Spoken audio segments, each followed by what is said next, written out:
법륜 스님 인생이 막힐 때의 정석.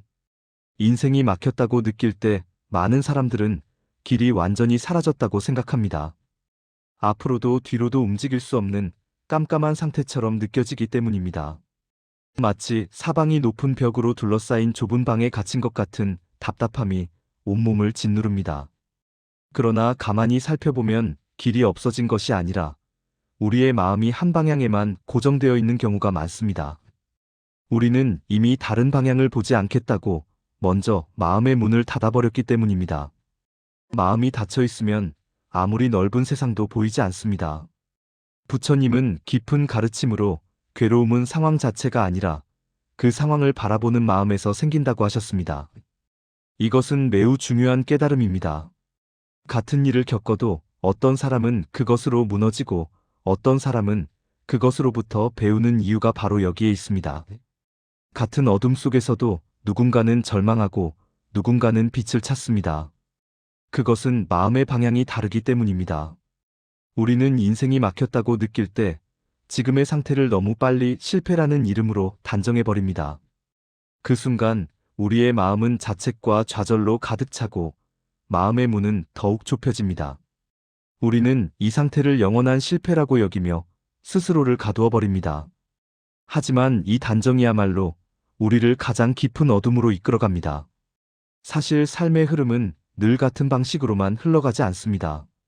어제까지 너무 잘 되던 방법이 오늘은 갑자기 막힐 수도 있습니다. 새로운 환경에 들어가면 예전 방식이 통하지 않기도 합니다. 관계가 바뀌면 같은 태도가 더 이상 작동하지 않습니다. 그것이 내가 틀렸다는 증거가 아니라 주변의 조건이 바뀌었다는 신호에 가깝습니다.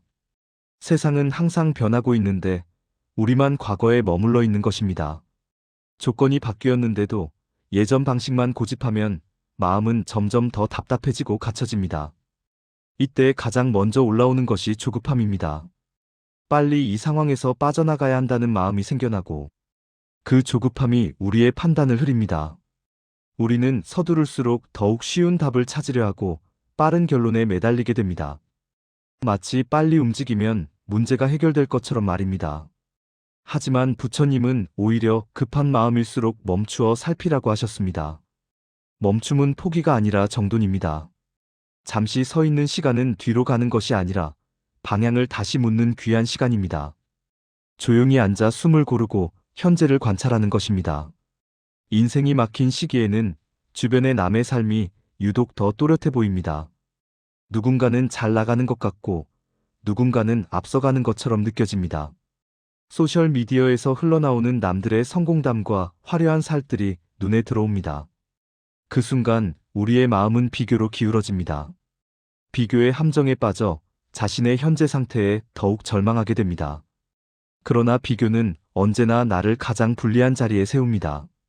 남들의 좋은 모습과 내 안 좋은 모습을 비교하기 때문입니다. 각자의 삶에는 각자의 속도와 시기가 있습니다. 같은 나이에 같은 자리에 있어야 할 이유는 없습니다. 씨앗이 싹 트는 시간도 다르고 꽃 피는 시간도 다릅니다. 막힘이 길게 느껴질수록 모든 것이 동시에 무너진 것처럼 보입니다. 일도 안 되고 관계도 꼬이고 건강도 안 좋아지고 미래도 어두워 보입니다. 마치 한 번에 모든 것을 잃어버린 것 같은 절망감이 밀려옵니다. 하지만 가만히 나누어 보면 대부분은 한 지점에서 시작됩니다. 일의 방식일 수도 있고 몸의 피로일 수도 있고 관계의 긴장일 수도 있습니다. 그 한 가지가 꼬이면서 마치 줄이 엉켜 있는 것처럼 모든 것이 얽혀 보이는 것입니다. 덩어리로 보면 처리 불가능한 괴로움이 되지만 나누어 보면 다룰 수 있는 하나하나의 문제가 됩니다. 문제를 세분화하고 하나씩 풀어나가면 길은 다시 보입니다. 이 시기에 많은 분들이 자신을 심하게 몰아붙입니다. 모든 원인을 자신 안에서만 찾으며 계속 자책합니다. 내가 부족했기 때문이라고, 내가 노력이 부족했기 때문이라고 스스로를 판단합니다.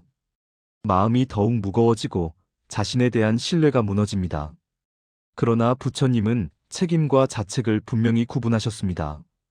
책임은 다음 행동을 바꾸는 것이고 자책은 마음을 닫아버리는 것입니다. 책임은 앞을 보지만 자책은 뒤만 봅니다.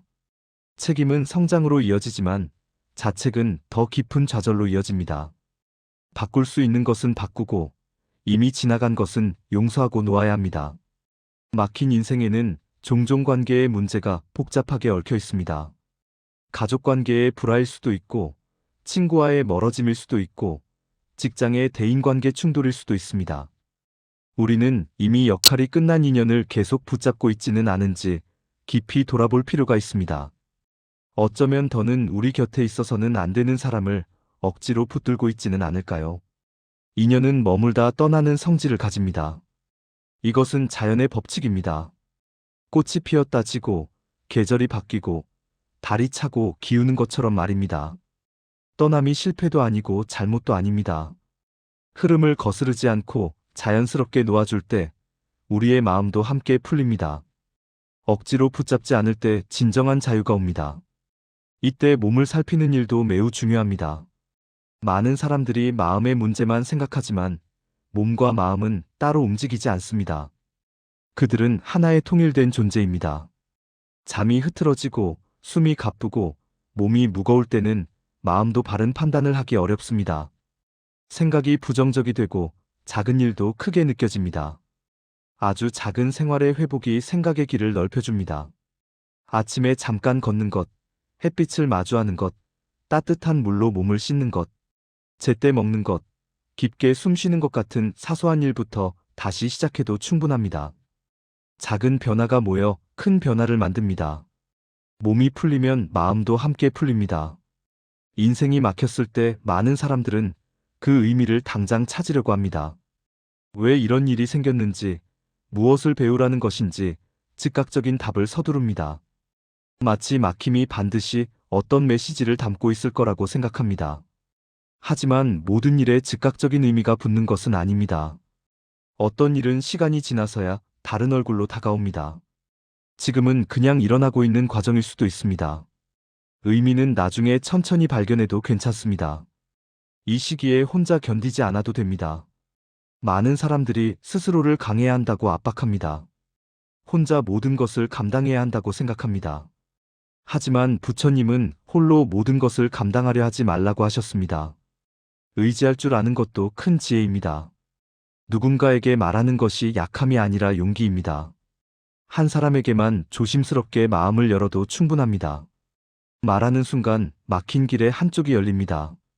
누군가 듣는 것만으로도 무게가 가벼워집니다. 무엇보다 중요한 것은 지금의 상태가 영원하지 않다는 사실입니다. 모든 것은 머무르지 않고 지나갑니다. 막힘도 하나의 통과점에 지나지 않습니다. 이것은 영원한 끝이 아니라 하나의 계절일 뿐입니다. 끝이라고 생각하면 숨이 막히지만 지나가는 길이라고 생각하면 방향을 다시 세울 수 있습니다. 밤이 깊어도 아침은 옵니다. 가장 추운 겨울도 봄으로 바뀝니다. 크게 바꾸려 하지 않아도 됩니다. 거창한 계획이나 큰 결단을 기다릴 필요도 없습니다. 오늘 할 수 있는 아주 작은 한 걸음이면 충분합니다. 한 발 앞으로 나아가는 것, 그것으로 충분합니다. 그 한 걸음이 다시 길이 됩니다. 작은 걸음들이 모여 큰 변화를 만듭니다. 인생이 막혔다고 느껴질 때 그 자리는 실패의 자리가 아니라 방향을 다시 묻는 자리일 수 있습니다. 새로운 가능성을 발견하는 자리일 수 있습니다. 더 깊이 자신을 알아가는 자리일 수 있습니다.